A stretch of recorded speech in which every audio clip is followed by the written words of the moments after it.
Good morning, all. May I call, welcome to the July 15th meeting of SDAC. I'm calling today's meeting to order at 10 o'clock. Before the meeting begins, I will allow our interpreter to introduce themselves and provide instructions for interpretations. Announcement from the interpreter. To use the interpretation feature, please scroll the bottom of the Zoom screen where the meeting scrolls are.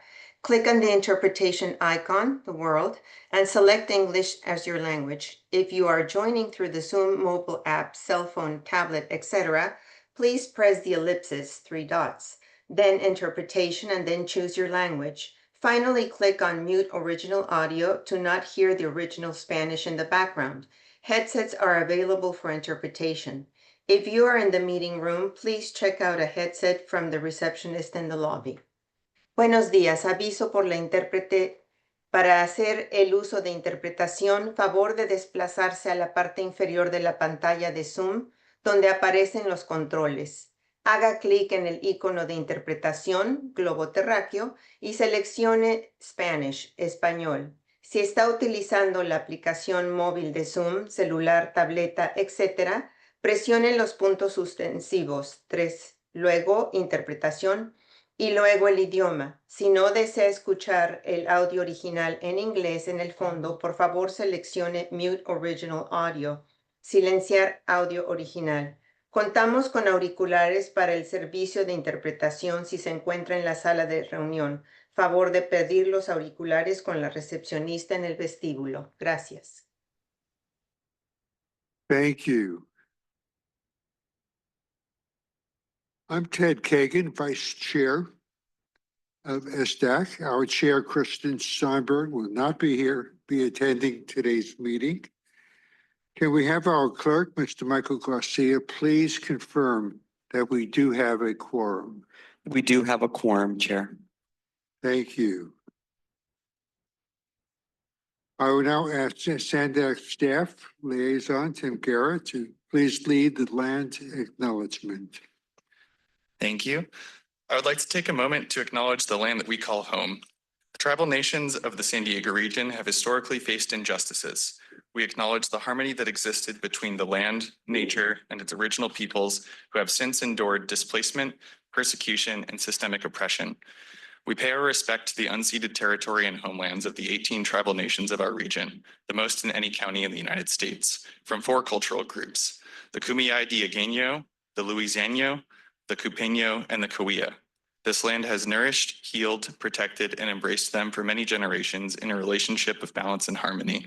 As members of the SANDAG community, we acknowledge this legacy. We aspire to learn from Indigenous traditional knowledge and experiences in undoing the injustices of the past. Thank you, Tim. Please stand with me and join with me the Pledge of Allegiance.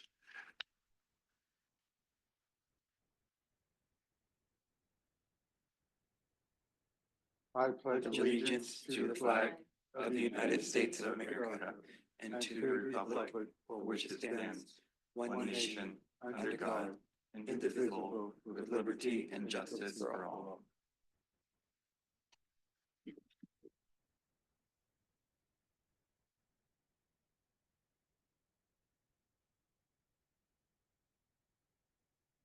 Okay. Thank you. Before we begin with our agenda items, let's review how to participate in today's meeting. Members of the SDAC may raise their hand, and I will call on you by name, hopefully. And in front of you are iPads where you will find today's agenda and supporting materials. By clicking on the arrow on the top left, please note that you can zoom in and out using the iPad touch screen. And clerk, can you please provide a quick reminder of how the public comments will work? Yes, thank you, Chair. As noted on the cover page of today's meeting agenda, in addition to emailed comments, the public also may provide live comments during today's meeting. If you are the member of the public here in the room and would like to provide comments on an item, please submit a speaker slip to the clerk. If you are a member of the public joining us on Zoom, please raise your virtual hand during the item you'd like to comment on. The raise hand feature can be found on the Zoom toolbar for those who are joining via computer or by entering *9 for those joining via telephone. The clerk will call on members of the public first, followed by virtual commenters. Commenters will be called by name or by the last 3 digits of your telephone number for those joining via telephone. Thank you. Do any members of the working group have any questions on our meeting procedures before we begin our meeting? Okay, seeing none.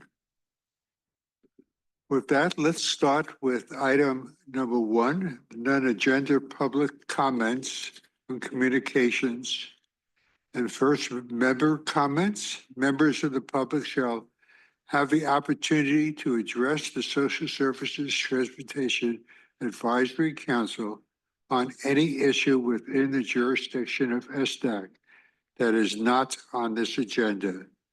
SANDAG members and SANDAG staff also may present brief updates and announcements under this agenda items.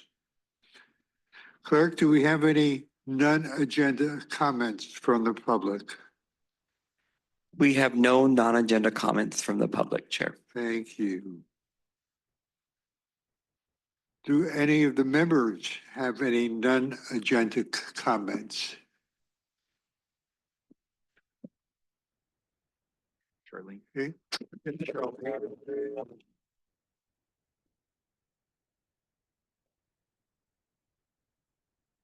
I don't know that's gonna.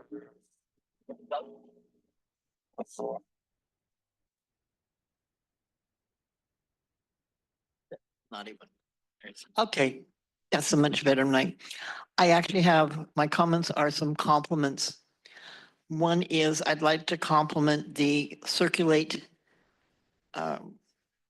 mini transportation program in Chula Vista. I use it for the first time this week or last week on Wednesday. And it worked very well, and it's really a great asset for getting around in Chula Vista. It's too bad they don't have it in more areas. The other one I want to do is compliment the trolley because I was on a 5,000 car series. And it was the first one I've noticed that had a clear aisle all the way down. So a person in a wheelchair could get from one end of the car to the other. People may have to move their feet, but at least it's doable. And that is something that was worked on when we first went to the low floors, and there was a lot of kickback of not be able to do that and how that wouldn't work.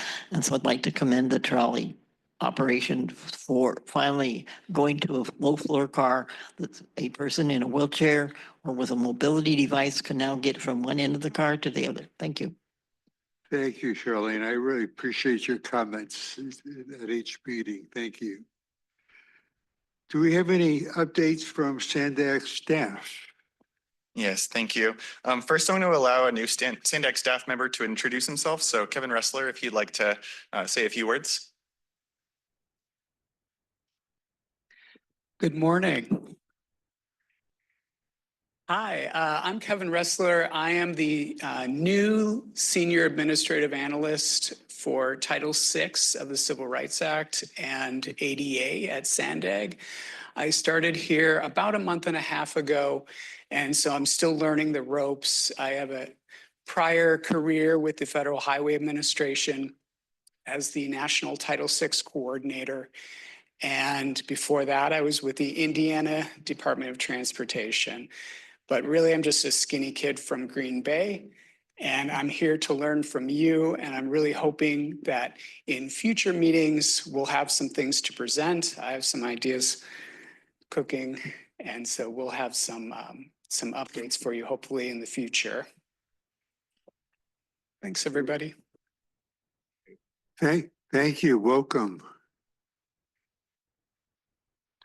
All right, great. Thank you, Kevin. Next announcement, the draft for the 2025 regional plan was released for a 55-day public comment period on May 23rd, which was right after our last meeting. You can share your thoughts on the plan. We're collecting comments through this Friday, July 18th. You can visit our website, sandag.org/2025 regional plan to add your comments there. And then on June 27th, more recently, the SANDAG Board of Directors approved the funding recommendations for the Specialized Transportation Grant Program Cycle 13. So congratulations to the grantees.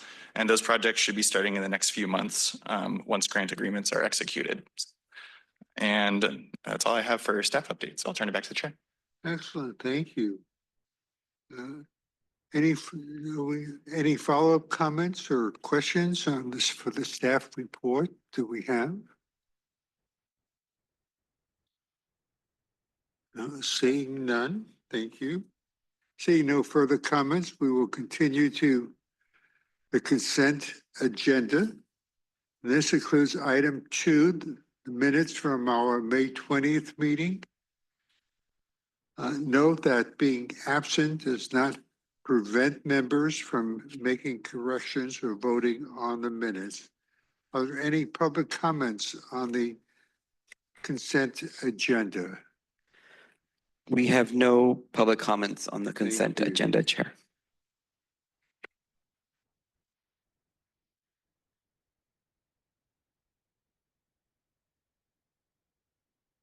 Are there any comments or questions from members? Sharon. Yes, please. Yes, are we discussing the minutes, the approval of the minutes right now? Yes, I have an objection and a compliment. So Yes.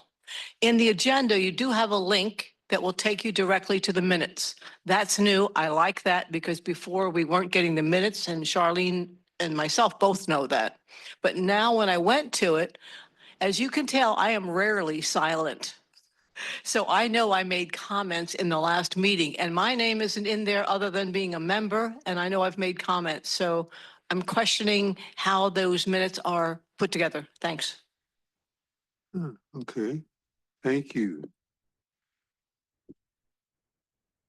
Okay.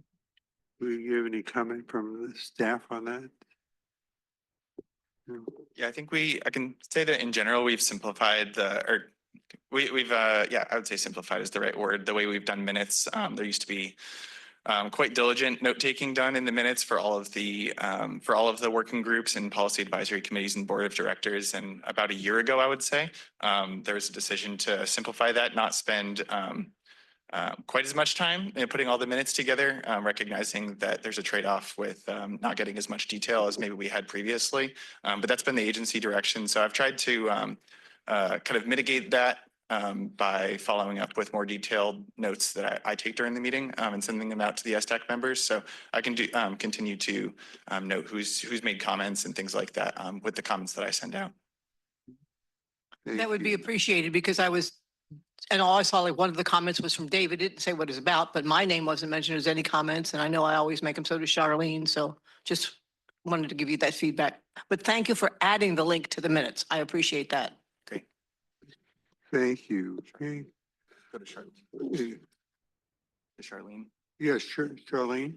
Yes, and I'm agreeing kind of on that because what happened in the past was that our comments became public record. And so it's much easier for it to be just kind of items brushed aside and not found as easily as if there's actually a written comment. And it doesn't have to be detailed. It's like if somebody has troubles getting seated before a bus pulls out or moves, that's all you have to say. You don't have to give all the details of getting on and how it all went down. But just saying that this is an issue would be helpful if it was made a written record so that it's easily researched and found. Thank you. Thank you. Thank you. Any other comments? Okay. If not, I'll ask for a motion to please approve the minutes for the consent agenda. I'll move to approve the consent agenda. Thank you. Is there a second? Second. We do have a second. Will the clerk please take the vote? All in favor, please say aye. Aye. Any opposed? Any abstained?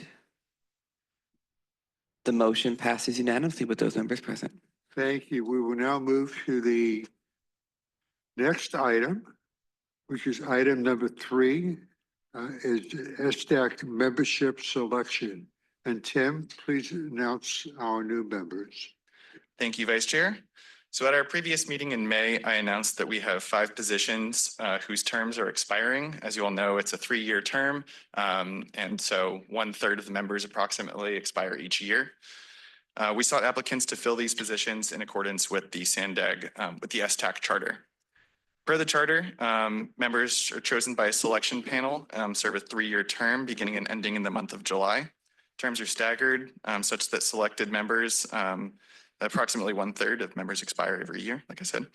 Membership application and selection process therefore occurs annually.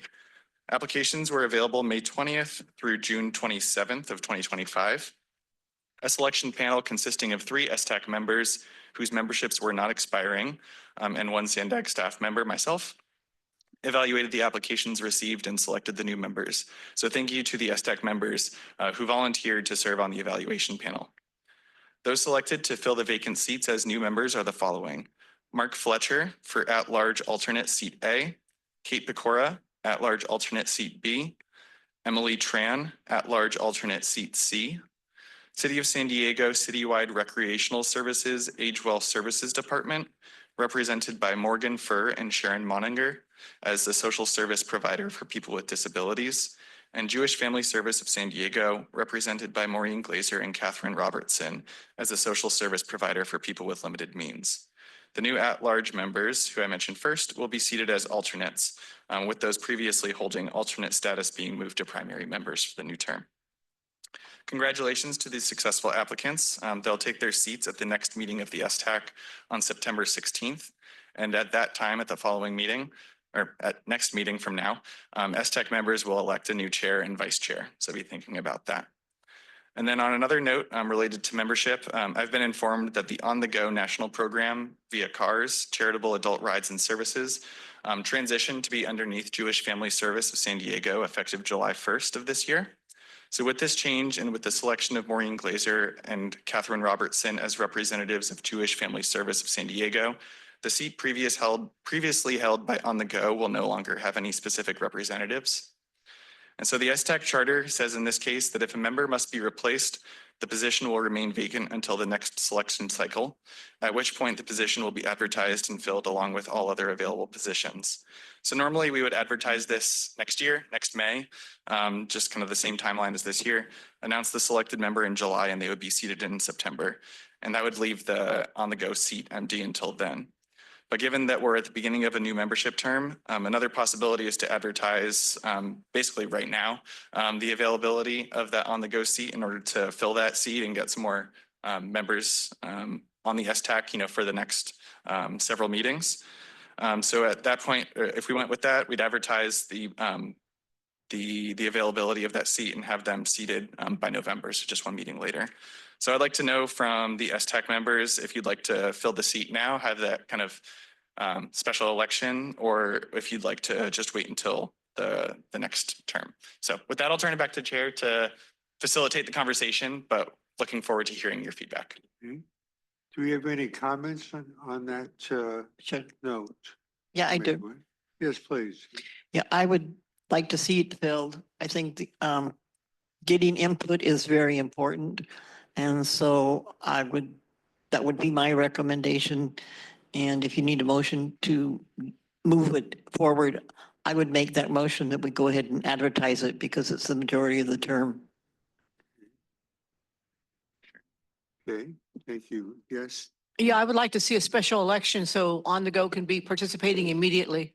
They are a valuable resource for seniors and others.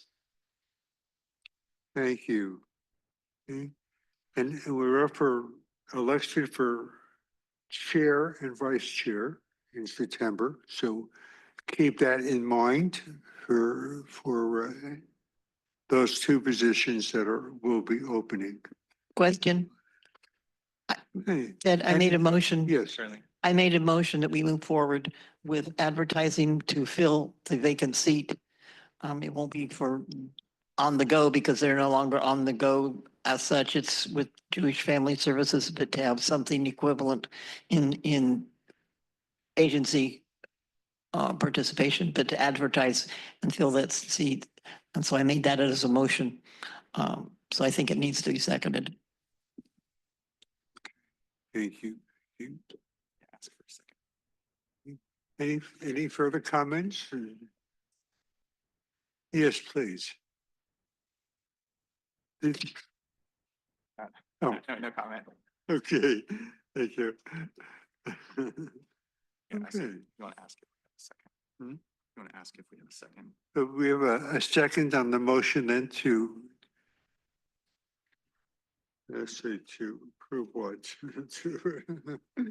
I lost my place. I If it's not, apologize. if it's just for Yeah, people to oh, know, if it's not seconded, it would die. And we would not be looking for a replacement until next year. So we need a second on the motion to make, to the I election second. of September. If Yeah. I may, Chair, Thank you. on We this can item, have it a is second. posted for information. So if there's any particular action, maybe you could bring it at the next meeting about what we would propose, just given that this is listed for information. I mean, is that preferable? Yeah, I mean, I think that's okay. I think it's also, at least, I was kind of looking just in general, but I don't know if it needs to be a motion in order to do that. Okay. For the charter. So I think it's okay if we take a motion, but if not, then that's okay. So. Okay. If we did, it would just allow us to get moving on it instead of having to wait another month. Yeah. Sharon here. I think what the clerk's saying though is we can't vote today because this item was posted as information only. So I think what we've heard from Charlene and others is that let's just bring it back in September for the to ask, or Tim right away can put a Yeah. call out, right? Yeah, So well, I yeah, think- just talk about next steps, Tim, and I don't Yeah, think I we need to vote. I think probably what we can do is we can be prepared, and if we get a motion at the next meeting to release that, then basically we'll activate it at that time. So we'll just be prepared to advertise it at that point. So, Yes. and we'll be similarly open for a month, and then we can have the similar application process. Tim, would you explain how the special election would work then, tying into that? Yeah, sure. So we'll be basically similar to what we just did now. We'll announce it at the meeting. If we get a vote to do that election, then we'll make it available right away. Do an email blast to everyone that's on my list of stakeholders, and we'll update the website as well, the SANDAG website, and then reopen the form for the applications. And then once again, probably at the next meeting, I'll ask for volunteers to serve on a selection panel to evaluate the applications we receive. And then we'll be able to, if the person who's selected, the agency who's selected agrees to just be seated at the November meeting, then they could do that instead of having them wait for another month. So. Could JFS also have a secondary speaker under their umbrella, which would be on the go and JFS to be at each meeting without being elected? Yeah, I didn't think that would be an issue, but I asked Maureen about that. Who's Oh. going to be representing, and she was of the opinion that it would just make sense to be representing both JFS and the On the Go program, since the On the Go program is like within JFS now. So she'll be able to speak on behalf of the program as well as JFS more broadly. So she basically let me know that they didn't want to have two I separate got you now. representatives on like multiple. Gotcha. Thank you. Any other comments? Just real quick, do you need Yeah. to vote to put the call out, Tim, or can you just do it based on feedback today? It didn't seem to me to be necessary to have the vote. Yeah, I think we should just try to release this as soon as Just possible. get it out out there, and maybe even by next meeting, we announce it. Or, because it's not a vote needed by the STAC, right? No, Right, I yeah. don't think so. Yeah, so we just, if you want to get the same committee together, if hopefully they're okay with doing it or ask for new. And then is there any ideas from anyone of who else, other agencies we should reach out to see who wants to? I mean, Tim did put the call out and he did try to, and we didn't get a whole lot of responses from agencies or. How about so. Traveler's Aid? They would tie in with On the Go as well. Other ways Well, of, they don't need it. It doesn't have to be any relation to On the Go. We can have a whole new agency come in and that's okay. So, and Traveler's Aid's still on this committee. So we're really looking for a new agency. are that's- they on this committee, Traveler's Aid? Okay, Yeah. gotcha, thanks. Yep. Yeah. Oh, goody. I'm glad you're here. Because you're another resource for us. So thank you for being here. Can't see that far, the small print. How about Center for the Blind? Yeah, I think they were the seat that maybe just expired. Or maybe they're on already, but yeah, we can. Potentially Elder Help. Elder help, okay. The county also leads these leadership meetings every month or every other month where it might be good representatives from agencies to reach out to. I can send you an email, Tim, if you want to be connected with them. Great, thank you.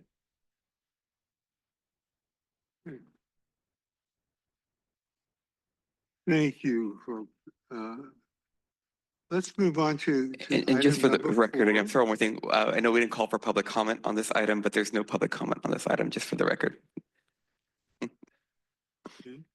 Are we moving on to item 4? Yeah. Okay. And that's our annual public hearing. I will officially open the public hearing and allow Tim to introduce that process. All right, thank you, Vice Chair.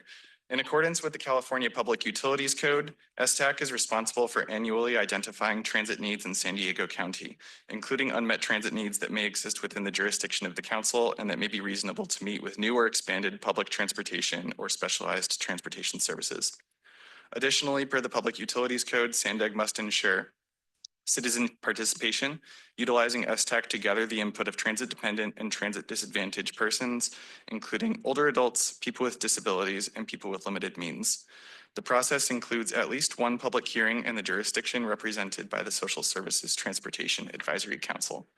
To date, 0 comments were sent via the online comment form or voicemail to be read aloud at the meeting, so none of those. Available, but per the instructions given earlier, if you'd like to speak, you may submit a speaker slip to the clerk. If you're online, you may use the raise hand function on Zoom or enter *9 if joining via telephone.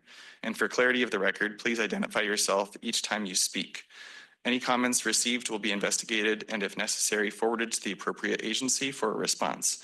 Responses to these comments will be provided at the next meeting on September 16th, 2025. Thank you. Can you please read the comments received before the meeting into the record? I would, but we didn't get any, so no comments there. But we'll ask probably the clerk to see if there's any public comments in public. Yes. On a personal note, may I encourage everyone to please attend those meetings, those regional meetings. They're really, really informative and really important. So please do attend and in every part of the county. So there's really no excuse. I've gone to 2 of them and really informative of that. Thank you. Any public hearing comments from the members of the public? Yes, Members Chair, we of have one the in-person public comment and this by Ethel Miranda. Seeing none, okay. Oh, there's one public comment, Chair.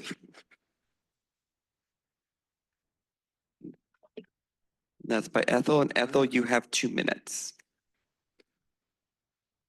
Right. Hey, good morning, everybody. Ethel Miranda. All right, I would like to comment on, I am a paratransit rider using both NCTD Lyft and MTS Access. So I am commenting on the extraordinarily long transit point waits that the patrons on both sides have to endure. they're averaging about an hour 40 minutes in between. So we tend to average a 6-hour commute to get to from North County to San Diego, our doctor's appointments or our, community activities on either side. When you add on some more, it's 8 hours. So I think we need some more collaboration with both agencies, both MTS and NCTD coming together and fixing that problem. They both use subcontractors that they could maybe agree to use at these transfer points and lessen the time. Because honestly, it's inhumane and it just doesn't make sense. And just having one of the agencies declare, we're not honoring BNLA anymore, probably because it messes up their schedule so much, and leaving the people out there, the vulnerable population out there, to endure those long transit point waits without fixing the problem. Thank you, Ethel. Your time has Thank you. expired. Thank you. Thank you. Any SDAC members with public hearing comments regarding unmet transit needs? Yes, Charlene.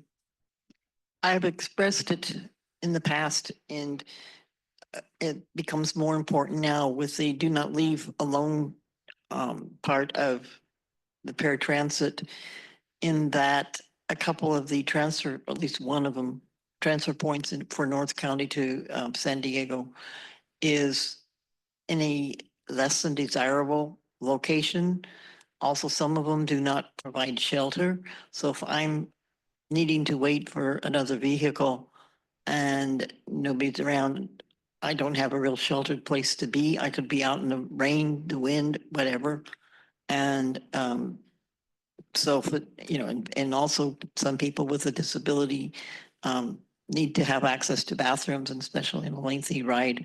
So it needs to be considered the safety and the needs of the passengers in making those transfers. And I'm talking about especially the one in North County at by the North County Fair across from it. It's right by I think it's Kit Carson Park.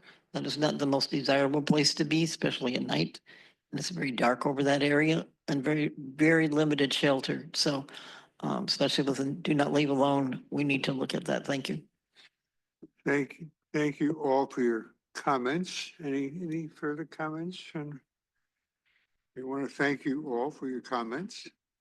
As Tim mentioned, staff will provide an update at our next meeting in September. We will now close the public hearing, as Tim mentioned. The staff will provide an update at our next meeting. We can now move to the next item, which is item number 5, an informative and information item, calling upon Brian Lane and Cicely Taylor. Will present at the planning and design of the 6th next gen rapid routes. Brian, Cicely, please. All right. Thank you very much. Yes, again, my name is Cicely Taylor, and I'm here with Brian, and we'll be providing an update on the planning that we're starting for 6 new rapid bus routes in the region. So a bit of why we're getting this work started. Back in October of 2023, there was a budget amendment for our for our SANDAG budget to apply several $1 million to new projects, and that included 6 of the rapid routes that have been identified from our regional planning efforts. We actually, our draft regional plan that Tim mentioned is out for public comment right now, includes 35 new rapid routes by 2035. So that's definitely a lot of new service, and we need to get started now. So we've identified 6 routes to start planning on, and that's what we're sharing a little bit about today. Now, we already have some rapid routes throughout the region. Why we're calling this next gen or next generation is because we really want to learn from those routes that are already running today and improve upon those services. What a rapid bus really should be is fast. It's kind of right in the name there. So one of the big things that slows down a typical bus route is just how many stops it makes. And that serves a purpose for sure. But for these rapid routes, we want to be really strategic about where there are bus stops so that we can have much faster service and that really competitive travel time on these routes. There's also several different ways that we can give these buses priority along their route. On my next slide, I'll share some images of these, so I won't go through all of the ones listed here. And of course, we all know that when transit is running more frequently, it's a lot easier to use and more people will use it. It gives you that convenience factor. Our regional plan identifies very frequent service for a lot of our transit routes, including rapids, many of them as much as every 10 minutes all day. And in addition, additional kind of features that these rapid routes could have is technology to make them easier to use, information at the bus stop, maybe Wi-Fi or other things that can make using transit a more convenient option for folks. So what does it mean to give transit priority? There are a few different things that we can do, and we really want to be sensitive to the different contexts that these bus routes will run through and choose the right features and priority treatments that are appropriate. One thing we can do is we can have dedicated lanes. We do have some of those already today, and we want to be sure to use them where they're needed, but recognize that it's not always going to be the best option. Those treatments can also maybe vary by time of day. Maybe there's a lane that can only be used by buses at certain times of day, but the rest of the day it can be used by anyone. Another thing that can be really effective is transit signal priority. So that means that as a bus is approaching the traffic signal, it can either trigger that green to switch to green faster, or maybe keep it green a little bit longer to make sure that bus can get through the intersection quickly. Sometimes this can also go along with a queue jump lane. It's just a really localized bus lane just to help a bus get around a line of cars waiting at a traffic signal. And then they're also able to maybe proceed through the intersection before the other cars. We have a couple instances of that as well in the region. So, and there's just various ways that we can use technology to help progression as the bus is traveling along its route. Another priority is that level boarding. We recognize that it's already on the trolley today. Glad to hear that it's working well. And this is also something that helps just operations be faster. People can get on and off the bus faster. So we're going to look into whether this would make sense to implement along these rapid buses, not just the trolley today. And a bit of an overview of exactly what we're looking at with these routes. There's a map on this slide that shows the 6 routes that we're advancing into planning, and I'll pass it to Brian soon to go into more detail about those. But specifically what we're planning to study can really be broken into maybe 3 main components. There's the planning and early design of understanding exactly what these routes will be, what routes they'll use, exactly which roads they'll use, and exactly where stations will be. We're gonna start with some goals and objectives. We actually have some initial drafts of those that we'll share, and those will help guide us once we're a little farther along in identifying our alternatives for each of these routes. Those goals and objectives will really guide us in selecting the best project. And we'll do a little bit of that early design. We're calling it 15%. It's really more conceptual at this point, but we need to understand the project well enough so that we can determine what an environmental clearance will look like. Another piece that we're starting to plan on is the technology that goes behind all of these rapids. This is a separate effort, but it's definitely moving in parallel with these routes because we want to be understanding the infrastructure needs for these 6 routes, as well as sort of a more blanket toolbox of how future rapid routes could be could use those tools from the toolbox to have really good, efficient service. So that'll be something where we're working together with all of the stakeholders to identify what that technology could look like. And lastly, public outreach. This will also be a separate procurement, but we want to make sure that we're doing public outreach to support the decisions we're making about the technology, decisions we're making about each route.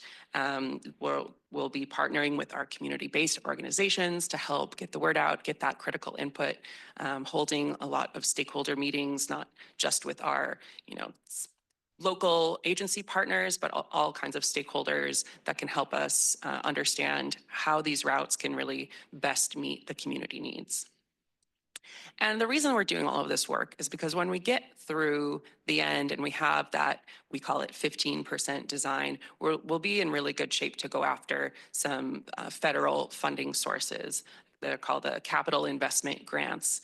And we think that's a really promising funding source to get some of these projects through, through that environmental clearance and then ready for implementation, ready for construction.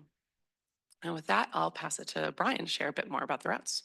All right, thank you, Cecily. So as you saw on the other map, we chose 6 routes. Cecily talked about, we have the 6 routes that we have the funding for to get us through this bit of planning and design work. It wasn't easy choosing these 6 routes. As I go through each of them, I'll kind of explain a little bit of the history of why we're kind of choosing this one over another. Like she mentioned, there's 35 proposed rapid routes in the regional plan to have in the next 10 years. So, we're serious about trying to get 35 new routes into the system in the next 10 years. This is kind of showing that we're starting at least 6 of them. That still leaves 29 more other rapid routes that we really need to get going on and get some funding for and move forward on. Prioritization of which routes come first in terms of planning and design is kind of more maybe at the board level. They're the ones deciding, what should we try to prioritize for funding and move forward. Sometimes it's just other projects that are kind of happening out there. And so like for this Rapid 277 is a good example. This is connected to SR 67 from up in the Ramona area down to the Poway area. And Caltrans already has a bunch of work going on that corridor to look at fire evacuation for safety reasons, things like that. They're also doing some other studies on that corridor to see what they can do on that to kind of improve the safety of that corridor as well as the whole fire evacuation thing. And so they asked us and our board, and our, especially someone like Supervisor Anderson, who serves on our board, what can we do for the rural areas? So this route kind of came about and was pushed up to the top of this list to be in the top 6 to really try and ensure that we are helping the rural residents find ways to get to, where they need to go. So this route would go from Ramona down at 67, probably come over on Scripps Poway Parkway, head over through the Poway Business Park up there, and then go over to the Sabre Springs Transit Center on the 15 to connect to the other rapid routes that we have out there. Maybe as we look through this, like, would we consider extending this somewhere further or not? That's yet to be seen. But as we go through the planning of this, we'll have a better sense of this. And I guess also at this point, there's 6 routes. And so they're not all happening exactly at the same time. The planning and design work, we're kind of steering it right now to be at the same time. We're about to hire consultants to help us with this work. But there'll also be different project managers internally who will be managing each of these routes. And Mimi, who's over here in the corner, is going to be project managing this route. And I'll tell you who some of the other managers are for the other routes. So the next route is also Mimi's, and that's Rapid 880. This one is also connected to Caltrans work that's going on the 52 corridor. They're thinking of some ideas of managed lanes, truck climbing lanes to get up out of Santee to, because when trucks are going up that big hill, they kind of slow down traffic and cause congestion behind it. So there's thoughts of putting a truck only lane. If you've ever been way out on the 15, you'll see like out in Nevada, almost truck climbing lanes that are out there to really help, not have congestion where these trucks are, 10, 15, 20 trucks in a row, all kind of backing traffic up. But if you can put them in their own lane, that does help. And so Caltrans, again, with us and our board members asked us to consider this route as a possible mitigating route to help relieve that congestion as well in this corridor. So this route would come from El Cajon, get over to Santee, and then go up the 52, hopefully using some sort of priority measures on the 52, whatever Caltrans ends up putting out there or what we hear from the public on what they'd like to see out there. It would pop down over to Kearney Mesa. That's a huge developing area in terms of businesses, some residences in that area, but really a lot of business.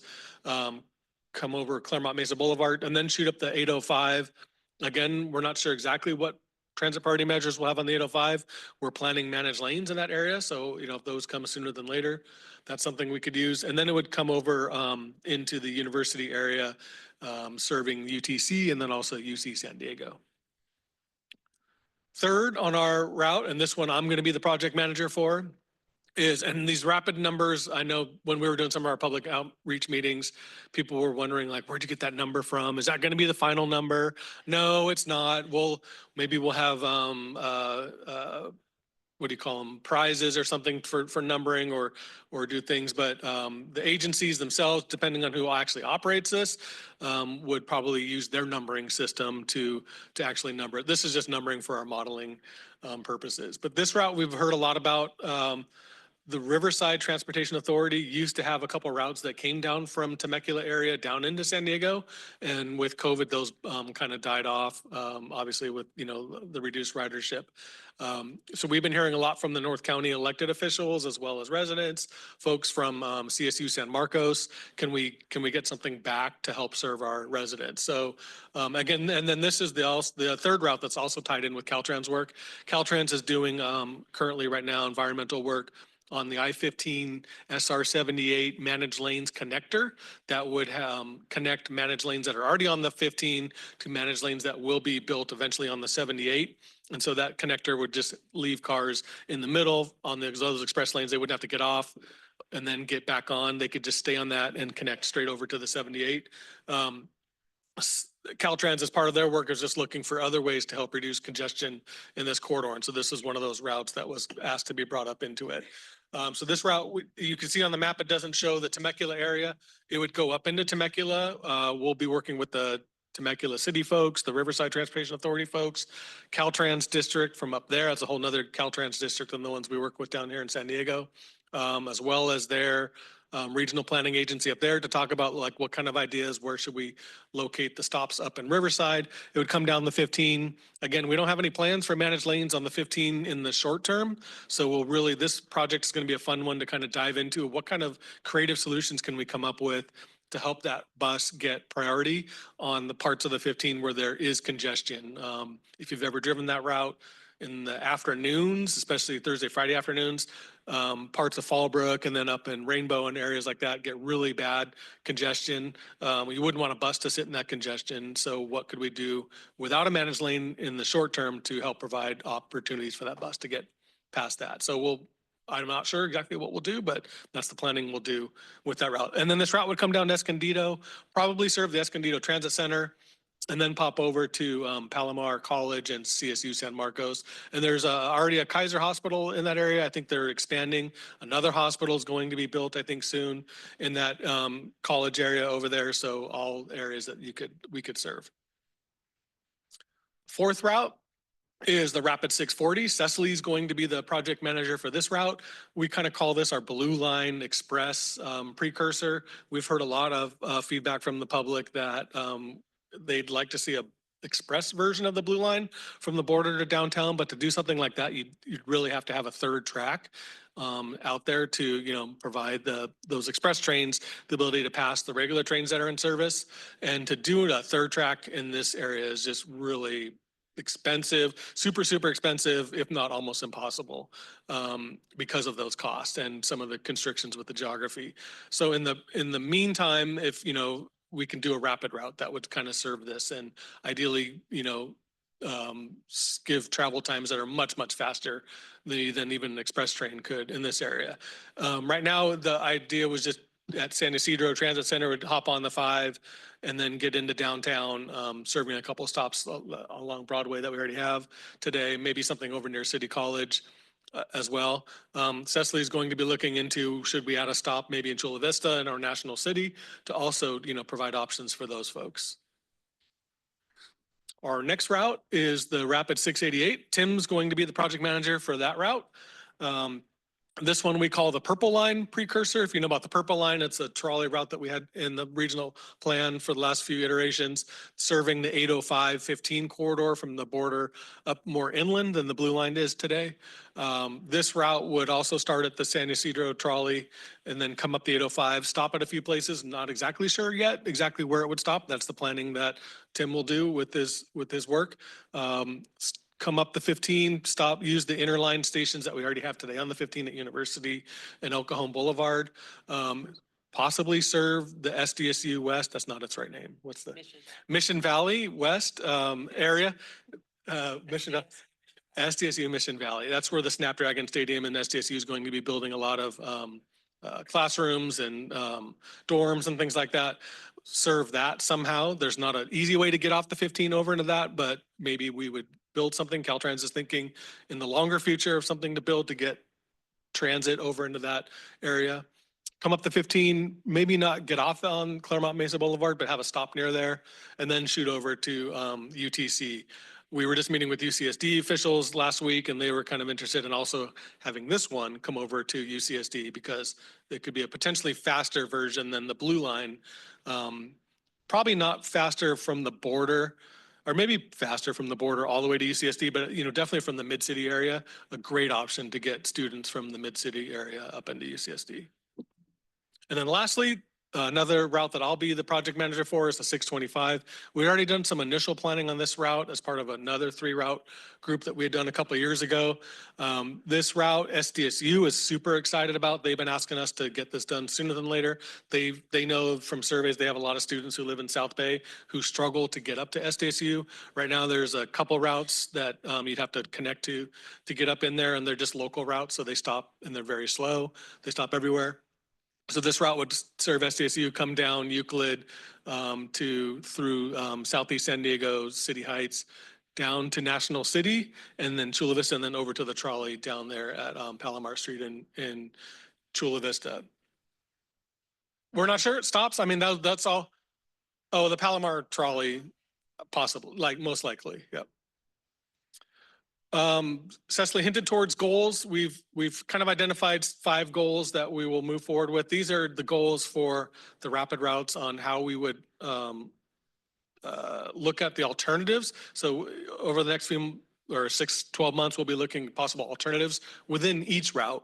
And so these goals will help us decide what is the best alternative within that route to likely move forward with on what we go through into engineering or environmental and further engineering. Obviously, we want to provide reliable, high quality transit service, through the measures that Cecily was talking about, the ways we can speed it up. We want to maximize ridership potential. Obviously, that's the best way to make a transit route successful. We want to enhance road user safety along the rapid routes. That's a huge part of our Vision Zero program that I think we've heard about from Sam Sanford and his team, but making sure that, when we're bringing these rapid routes in, that we're also still making it safe out there for everybody. This is a really huge one, and we've already started meeting a couple times with the staff from all the cities and agencies that we working with. But these routes all go through different cities, Caltrans districts, County of San Diego, MTS or NCTD, may be the ones that operate these, or Riverside Transit Authority may operate. Make sure we're gaining support from the public and the stakeholders. We've heard from some city staff that, building bus-only lanes in their city might not be as easy as we wish it would be. And so, the things that we need to make sure that at their city level, if they bring it to their electeds and to their city meetings, that their own city folks are getting behind it and supporting it. So whatever we do, that's going to be one of our main goals as well. And then lastly, just making sure that these are cost effective and financially feasible. For us to be successful to win the capital grants that we'll apply for eventually, that's one of the main things we do have to show with the federal administration is that, these are fiscally responsible.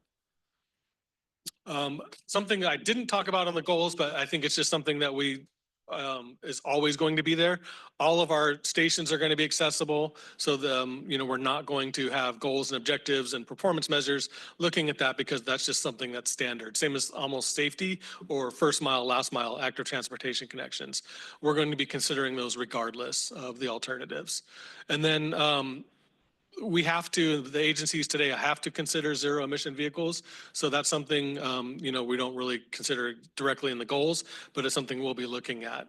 This one's a tougher pill to kind of swallow or something to work with because we don't know exactly what the future is for zero emission vehicles. Both agencies are piloting different things. NCD is looking at hydrogen vehicles. That may be the future. Some of these routes are very, very long, so you can't just easily throw the existing electric vehicles we have out there today on them. They wouldn't be able to, serve more than one trip or two trips without needing to be recharged. So what exactly will happen with that, we're not quite sure. So overall timeline, right now, we're starting our existing conditions, alternatives analysis, and 15% design. Like I said, we're hiring the consultants. Once we get those on board, we'll really start analyzing the alternatives. We'll probably come back out to the public later this fall, winter, probably more winter, to show some of our initial alternatives and get feedback. So we'll come back to you guys for sure, definitely on that. Once we finish up this whole funded portion of the project, then we hope to get more funding from the board and other federal or state agencies to then do 30% design and engineering, get through the environmental document. And then if we can find all the funding, then actually construct and operate sometime, if we're lucky, 2020, 29 or beyond. So with that, here's our good old ways to stay connected. And thank you, Chair. We'd be happy to answer questions. Thank you, Cicely and Brian. Thank you for your report. Excellent. Any public comments regarding their reports? Yes, we have one public comment online by David Jackson. David Jackson, go ahead.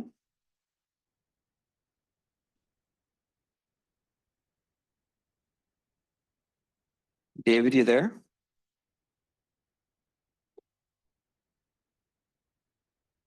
No. All right, we'll come back to him, Chair.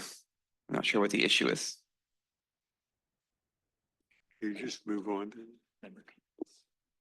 Any member comments then, please? Yes, Charlie. Yeah, in the route 688, you're mentioning about a purple line trolley. Having been away from the consulting or the advisory for a while, I wanted to mention that not everybody can see colors really well. Some people are colorblind, and blue and green and red are two of the types of color blindness. So having to distinguish between purple and red may be difficult. Also, we had little icons on the blue line, orange line, and green line, because not everybody can read the signs to see where the trolley would be going. And I'm not sure that we're getting away from that. And I'd like to see that could be followed, because it gives people who are not bilingual or people who can't read the ability to kind of get an idea of where a trolley would be going, or without having to, do reading and stuff. So if that could be considered, and it would be helpful. Thank you. All right. Thank you. Yes. You have a question for you. Just curiosity. When you put these ideas together for different rapid buses, do you go out and test them first with a bus to see, hey, this is going to run into this problem, this is going to run into that problem? Do you do that? I think that's part of the work we'll do in the alternatives analysis of, we'll be working closely with the operator. So, like if we're going to start looking at a couple streets and intersections where we want to make a right turn, left turn, they'll definitely provide us feedback of like, I don't think that's even possible. It's too tight. something like that. But is that what you're kind of talking about, like the actual vehicle turnings and? Well, not just the turnings. I mean, just what you're up against when you go. If you're going at 4 o'clock in the afternoon, what kind of, is it really still a rapid bus? Oh, You know, right. those kind of things, you know, Yeah. test it before you say, let's roll out these 6, but these other 6 might work better because they could be actually Well, rapid. Remember, we want 35 of these, so Well, I'm just- we're really trying to get them all start rolling, getting the snowballing. But the congestion at different times of day is also a big part of what makes it into the regional plan of those 35 routes. So it was really trying to look at, you know, where do people need to go? Where is auto traffic bad, and where could a rapid bus help out? So that's kind of the idea of why we choose the 35 routes and all that. Will those rapid buses be then commuter buses, meaning they're only going to be during the peak hours or all day? Depends. I mean, most of the rapids that are on streets will be kind of like the rapid you see from mid-city down to here every 10 minutes, we would hope. The more commuter ones like Ramona to Poway or Riverside to San Marcos, probably, we're not sure, we're going to look at this, but probably not as often as every 10 minutes, because that would be very expensive to operate a very long route that frequent. And may not need have that much demand. So maybe would be, you know, maybe every 15 minutes, every 30 minutes, maybe every hour during the midday. We don't want rapids to be every hour though, because that's not very rapid. So those are all the things we'll kind of look at as what's the demand, potential demand. We'll get into the data. The data helps us understand the congestion at different times of the day. What do we need for different times of the day? All of that. Well, Brian, I know the one that you're working on, the Temecula one. What's really neat, I think you said it starts in Sabre Springs? Where's it start? No, the Temecula one would start up in Temecula somewhere and And- then go down to Escondido and then. Escondido, that's it, San I'm sorry. Marcos, yeah. There's a rapid bus from San Diego to Escondido where you could connect from rapid to rapid. That'd be sort of awesome. Yeah. And then just suggest something else to add on. Yeah, just thinking about the question about do we test things? In some cases, this infrastructure can be costly to put in. So we do a lot of modeling and we look at kind of other regions, other areas that have implemented rapid routes to understand kind of what works in what conditions. But I think in some cases, we do have another project going on that's trying to understand some of these, what we call quick build that can be lower cost, and then we can test it and see how it works. But it just depends on the particular feature, I guess.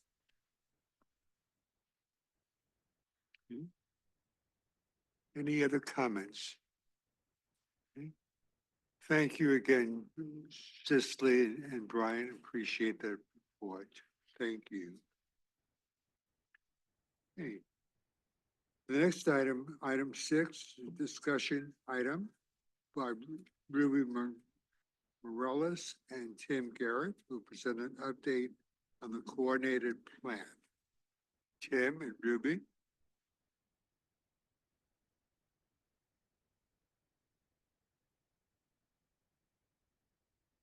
Thank you. We're back again with another coordinated plan update. So thank you for having us once again. So the plan for today is to recap just very briefly some background on the plan, talk about some of the findings from our outreach as well as our research, and then present the draft goals and objectives for discussion. So you, at this point, should probably be quite familiar. This is the Coordinated Public Transit Human Services Transportation Plan. So we shorten that to Coordinated Plan. It provides a 5-year blueprint for how SANDAG and partner agencies will provide transit and social specialized transportation services to meet the needs of primarily the region's older adults, people with disabilities, and people with limited means, but also looking at transit more broadly and how that serves all members of the public. And it's really important that we do this to fulfill various requirements at the federal, state, and local level, and to ensure that funding is available for providers in the region. And this translates directly, some of these federal, state, and local requirements are listed here, but one of the most direct and like kind of the soonest impacts is it plays into the funding for the Specialized Transportation Grant Program. The goals and objectives that we set as part of this coordinated plan dictate what the grantees to that program they need to be addressing. So in order to be funded, they have to be addressing those. We just did the Cycle 13 awards, and that's great. But the Cycle 14 will be based on what comes out of this coordinated plan. There's also, as part of the plan, ongoing performance monitoring of fixed route transit, so MTS and NCTD, what's going on with the buses and trains. And then, so as part of that, we also call this the Regional Short Range Transit Plan. So we're also looking at that. Some of the organizations involved, not just SANDAG, but we evaluate the regional needs through the coordinated plan and monitor performance.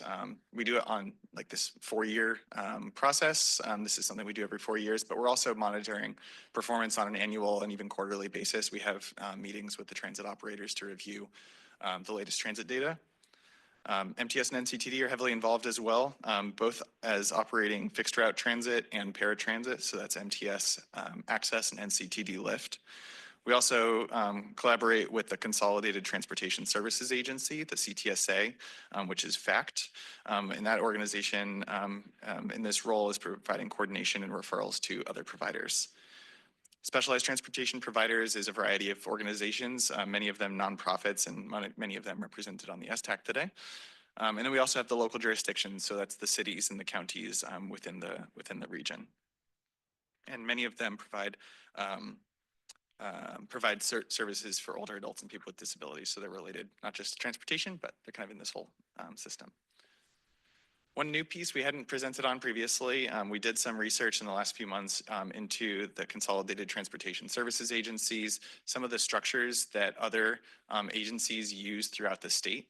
So just some background on this. The requirement to designate a CTSA for each county or regional transportation planning agency in California was enacted by the Social Services Transportation Improvement Act in 1979. The Act states that CTSAs are intended to improve social service transportation service delivery and cost effectiveness, eliminate gaps and redundancies in service, and remove operational barriers to coordinating specialized transportation services available within the region. And so through research and interviews with staff at RTPAs, Regional Transportation Planning Agencies, we looked at many of them throughout the state. We found that CTSA priorities and responsibilities really vary from region to region. There's no one-size-fits-all model. But some of the best practices that we identified just by observing and learning from these other agencies are that clearly defined coordination activities is really important. So some of those are including training drivers, purchasing and maintaining vehicles on behalf of multiple providers in order to get some economies of scale.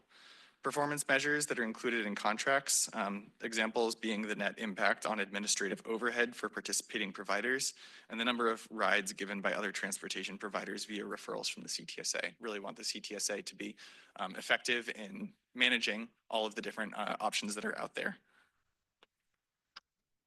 Limited term contracts such as 4 to 5 years in length to make sure that there is competition and accountability included in the contracts.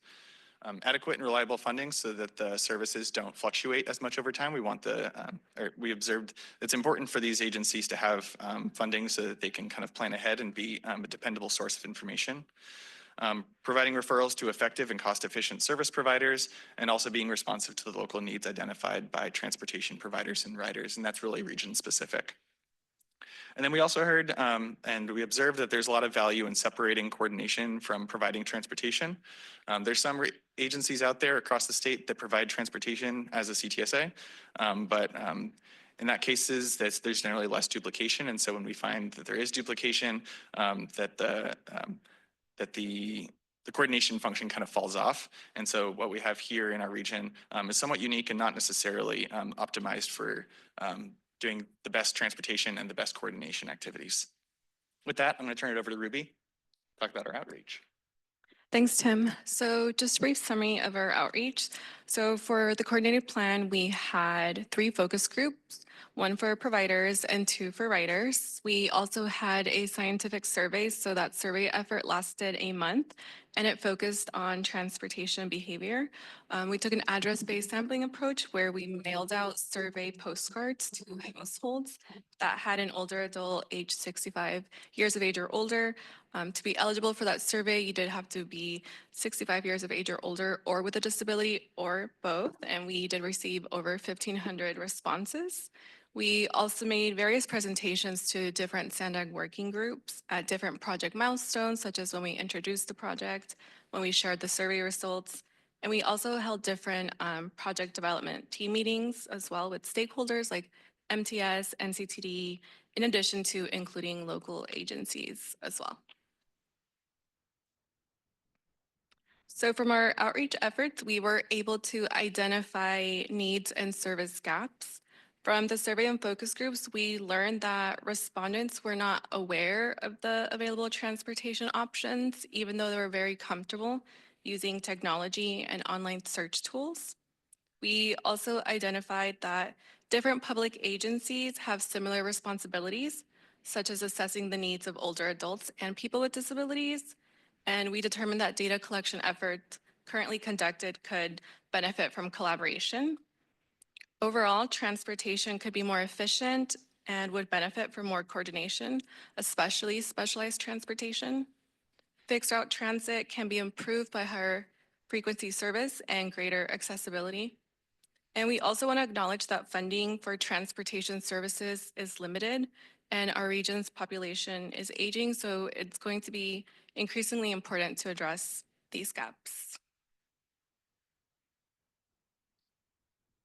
So from the outreach that was done and the input that we received, it allowed us to identify needs. And to address those needs, we developed 5 main goals with strategies to meet those goals. So these goals are listed in the attachment to the presentation. So we'll be going over each of the goals in the next few slides with some strategies for each goal, but the full list of the draft strategies is in the attachment. And we also identified agencies that would carry out the recommendations or would be involved in the coordination for a specific strategy. And these have been shared with our project development team, where we invited those agencies that we listed to provide their input, and we're also hoping to get your input today. And just a quick note before we go into the strategies, as I note, some strategies can be implemented without additional funding. There's strategies that would allow us to use existing resources more efficiently, and other strategies would require additional funding to implement. So our first goal is to have clear, understandable, and readily available information about transportation options from transportation providers, coordinators, and public agencies. A strategy to meet this goal includes collaborating with other agencies on information regarding transit, paratransit, specialized transportation, and eligibility. This includes collaborating on rider guides and other resources. And we recommend that these resources are available across different agency websites. Another strategy is to provide information in accessible formats. From the focus groups, we heard that respondents would like to receive information via physical mail.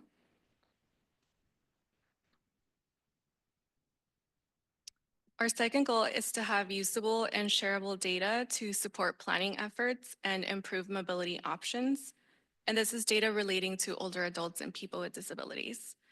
One of our strategies to meet that goal is conducting comprehensive surveys and other forms of outreach to identify transportation needs and update the coordinated plan, and to collaborate with other agencies. The idea behind this strategy is that other agencies have similar requirements, and agencies should collaborate where possible. Our second strategy is to conduct a regional mapping effort to identify sidewalk gaps and other barriers to accessibility. In the survey and focus groups, we heard that when respondents were asked what would be a solution to their transportation challenges, one of the top selections was safer travel options, including safer transit stops, stations, and access to those stations. So there are many places in the region with missing sidewalks, curb ramps, and safe places to cross the street to access transit. So this would address that gap. And for the remaining strategies and goals, I'll turn it over to Tim. All right, thank you. And so building off of where I left off in terms of coordination of different transportation resources, we have some strategies here about that the CTSA would really be involved in to have that better coordinated and efficient use of transportation resources. We have a strategy here to review the CTSA scope of work every 4 years to ensure that the coordination activities and performance metrics reflect regional needs. And this would be identified by like going through the coordinated plan, talking with the transportation providers, like in the focus groups that we did earlier, to identify what the most timely needs are. We know that the needs will change over time as different funding becomes available, different issues pop up. And so we would want to update the scope of work of the CTSA regularly to be up to date. Second strategy relates to coordination activities. There's many possible ones listed here: procurement, maintenance of vehicles, verifying customers' eligibility for paratransit and fare discounts, things like that. And the strategy is meant to encompass coordination activities that the CTSA could be directed to do to avoid duplication and make transportation more efficient. And like I said, that would be informed by that regular revisiting of what the transportation providers need. And the third strategy we have highlighted here is to provide paratransit equivalent service across the county, basically. We know that this has been discussed at transportation committee meetings, and I think there's some of this discussion was even earlier today, that needing to transfer between vehicles, especially for people in wheelchairs or having mobility issues, is really cumbersome and really challenging. Recognizing that this would be, something that we would need to overcome, MTS and NCTD, this would be an expensive, it's already expensive to provide paratransit service, but we're looking forward to opportunities to maybe find some unique strategies to meet that need through contracted services and things like that. So we have the CTSA listed here as well, inviting them to try and figure out how we can overcome this barrier. And as Ruby mentioned, there's several more strategies specifically for the CTSA included in the attachment. Go through a few more here. The next goal is to have convenient, accessible, safe, and comfortable transportation services. And so we're not recommending, diverting funding from like our existing fixed route transit or things like that, because we know that those are working really well. But our draft recommendation is to use additional funding that might become available to achieve that goal. And so we have a strategy maintaining at a minimum the current level of transit service, since that's really important. We heard that folks are really reliant on that, and we want to keep on meeting that need. But additionally, both the transit operators and local jurisdictions should look for opportunities to improve accessibility wherever possible, to allow people to have greater access to fixed route transit. Third strategy is to continue to fund operations of specialized transportation, emphasizing cost effectiveness and avoiding redundancy. To avoid, to maximize the benefits of the programs that we have, and also be good stewards of public funds. And then last goal, financial and operational stability for transportation providers and coordinators. So the uncertainty of grant funding from cycle to cycle can be really challenging for organizations, but it's also really challenging for members of the public to know what types of services are available at any given time when things go in and out. And so we would like to have some more stability if possible.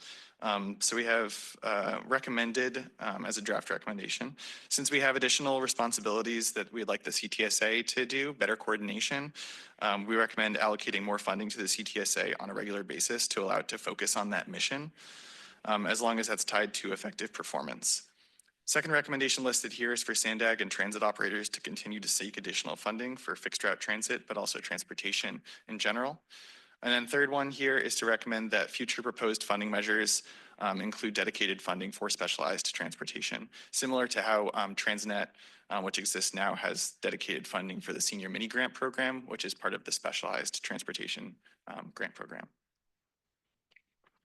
And so in summary, those were the draft goals and objectives. They're still moldable, so we want to hear your feedback. If there's things that you think are unworkable or you have additional things you want to add, we're incorporating feedback from the STAC, and we're planning on continuing to draft the plan. We plan on releasing that very soon, the next month or two.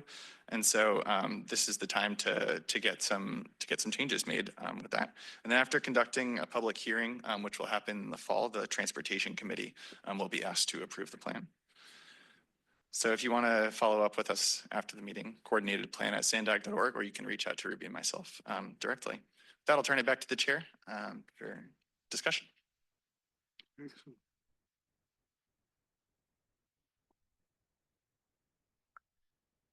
Thank you, Ruby and Tim. Thank you for your report. Any public comments to Ruby or? We have no public comment on this item, Chair. Thank you. Any member comments? Okay. Seeing none. Okay. Thank you. Ruby and Tim for your report. Moving on then to item number 7. It's a discussion item by Lizzie Harvey will present on SANDAG's Reconnecting Communities Study. Reconnecting Community Study. Lizzie, when you're ready. Thank you, Chair.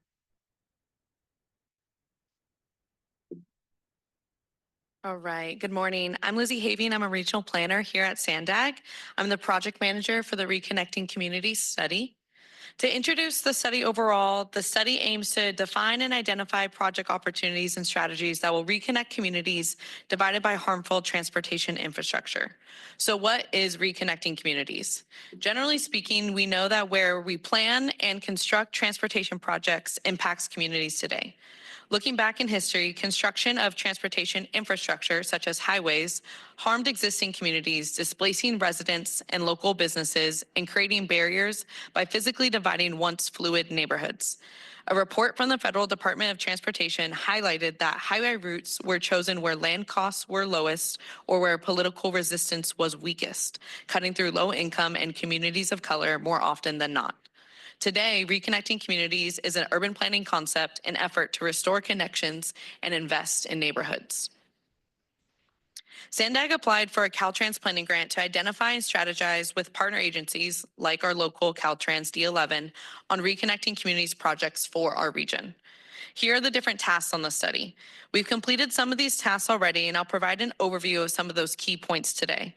We're providing this overview in preparation for a joint working group where we'll be looking for more in-depth feedback on the implementation strategies and solutions, Task 5.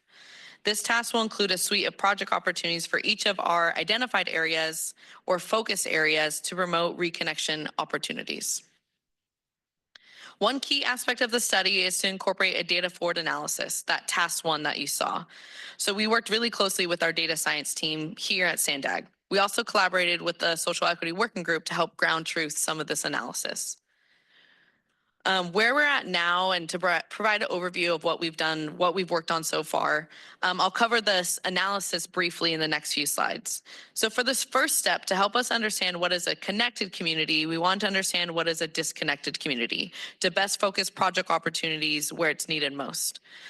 So the definition here is low-income communities that were physically separated and or displaced by transportation infrastructure, such as highways and railways that created barriers to access and opportunities such as work, education, open spaces, medical service, and retail, further burdened by safety, health, and mobility impacts and historical disinvestment. That is quite a mouthful, but what we did with that definition was highlight a number of key metrics to bring into that analysis. So here on the screen are some of those metrics that I just read that were highlighted in the definition. Some of the ones that you see in bold are the ones that we use to measure disconnection, that being accessibility, mobility, and environmental health.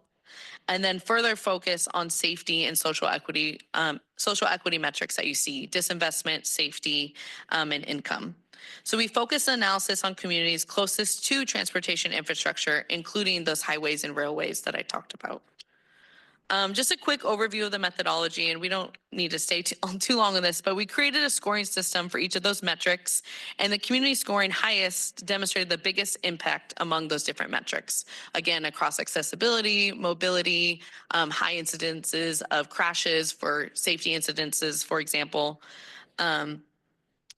Before we kind of go into the results of the analysis, I want to take a step back and talk a little bit about another key task in the study that's helping us kind of wrap everything together. But again, before we demonstrate the results analysis, I want to zoom out and speak to where we are now. The results analysis, we can then choose focus areas in the region to identify some of these project opportunities. The best practices research report, one of our key tasks, and what's shown here on the screen, showcases national case studies of transportation projects built or in construction under the umbrella of reconnecting communities. We'll be making recommendations for project opportunities informed by this report and considering typologies of reconnecting community projects. So for example, if there's an underpass that poses road safety hazards, we may take a few projects project recommendations specific to that location within that focus area, but those project recommendations could also be replicated in other areas. All this to be said, here are the results of this analysis. So I'll stay on each of the slides for a few seconds. You can see where the map is showing purple, those communities scored the highest. So this is an example in North County. We reviewed the areas with a greater density of purple and also considered the different types of transportation infrastructure that may be creating barriers to identify those potential focus areas. So we are designating 7 focus areas in the region and have already reached out to those cities within different subregions, as I'm showing, with the ultimate goal of identifying a suite of projects addressing the transportation infrastructure or barrier to promote safer mobility options and neighborhood connections. So that was a really quick introduction to the study. To go over our schedule and next steps. So we've been completing these different tasks. In this summer, we'll be finalizing those focus areas and kind of having a more in-depth analysis. The plan is in fall to have you all join us again for a more in-depth joint working group.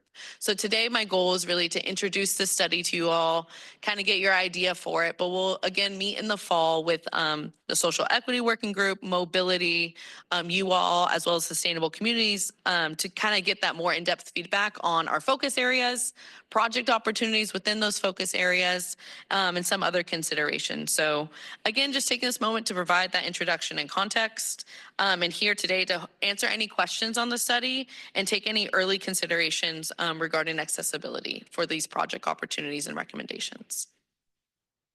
And with that, I turn it back over to you, Chair. Thank you, Lizzie. Is there any comments, any public comments to Lizzie?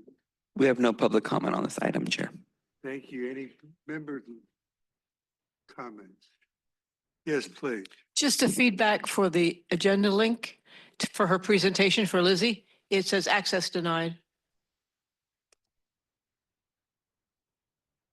I'll follow up after the meeting with the. Thank you. Anyone else? Any comments? Thank you, Lizzie, for your comments. Thank you for your report. See, let's move on into item number 8, which is updates from MTS and NCTD and FACT. We're starting with MTS. Hi, my name is Juan. Work for MTS is Fixed Routes. And updates that we have is just on our hiring efforts. We are now at 504 operators, with our goal being 510. So, and we're still holding weekly hiring events. So we're close to our goal.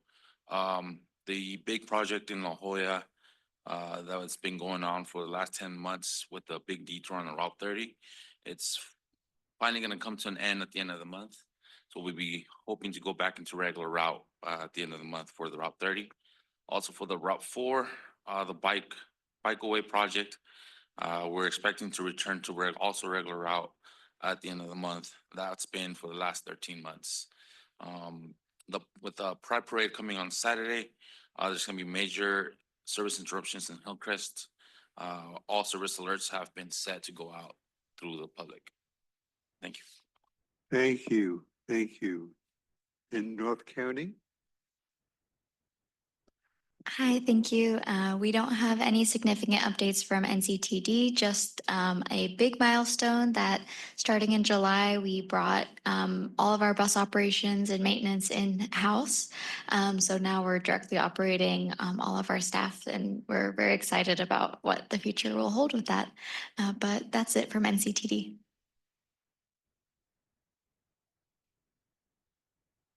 In fact. Thank you, Chair. With the FACT, our Right FACT program is still running. We have a lower cap starting with the new year. We're waiting for our Access for All grant. It's still in contract, and hopefully we'll have a start date of September 1st. And our Ramona Community Shuttle is still in contract, and hopefully we'll start that next year. Thank you. Thank you. Any public comments to MTS in North County or FACT?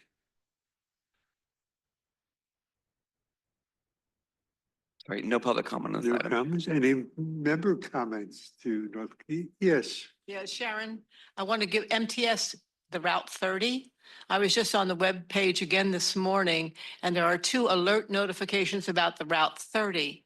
One talks about that there's no southbound, of course, and the problem for me is at Villa La Jolla, that's where my urgent care and my lab work is done at UCSD. So I can get there, but I can't get back easily. I have to go towards UTC to get back to La Jolla. And the second alert in there, which I called customer service this morning and told them they were checking with dispatch, it says that there is an additional stop 300 feet from Nordstrom's. I have no bloody idea where that is. So that's on the website. So that's been really a problem for me getting to my healthcare. And at the last meeting, we had people here talking about some quick fixes that could be done. And I said, even at no bell, you could put a temporary, all you have is an A-frame there. And if I have to wait, give me a temporary seat or something to sit on, since it's been months that this has been undergoing. So I have that complaint. NCTD, I'd like to compliment you.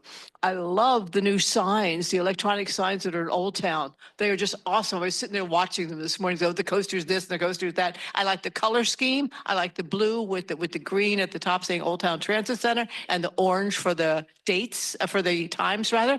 The only thing I'd like to see added is maybe on the first line is the actual time of day. So none of us have to open up a phone, be vulnerable with having it ripped off by a person, and we can just see what time it is. So just kudos for that. So thank you for that. That's it. Thank you. Thank you. Thank you. One more public comment. Yes, another comment, please. Public comment. We do have a public comment, Chair. Yes, please. Ethel? If you could speak into the microphone, sorry.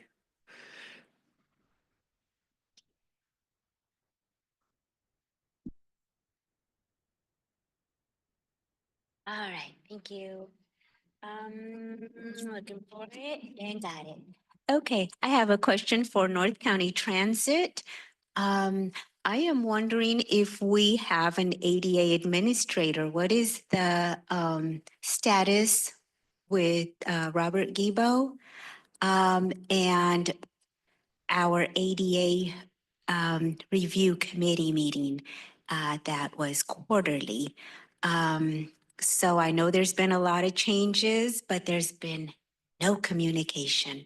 So I'm hoping to get something from coming to this meeting. Thank you. Thank you for your comment. Yes. So regarding the ADA review group meeting, we're actually working on the schedule shortly. I'll go ahead and send everything out. And then in regards to Robert, I'll be filling in for him. My name is Jennifer Lara, and I think I've spoken to you before. Thank you. Okay, thank you. Okay. Any other comments? Okay, seeing none. Just a clarifying question for Juan. You said the bike T-tour was ending soon. What was that bike? It's a bikeaway project that they've been working on Imperial Avenue, and it's a big detour on the Route 4 that's coming to an end, and we'll be going back to regular route on Imperial. Great, thank you. Thank you. Hey, this was our last scheduled item for this meeting. And this is the last SDAC meeting of the term. So thank you to the outgoing SDAC members, Todd Lawson, Marisa Lucero, Brian Nero, Rachel Holliday, Christine Steinberg, and Marilyn Greenblatt. You are all encouraged to apply and serve on SDAC again in the future.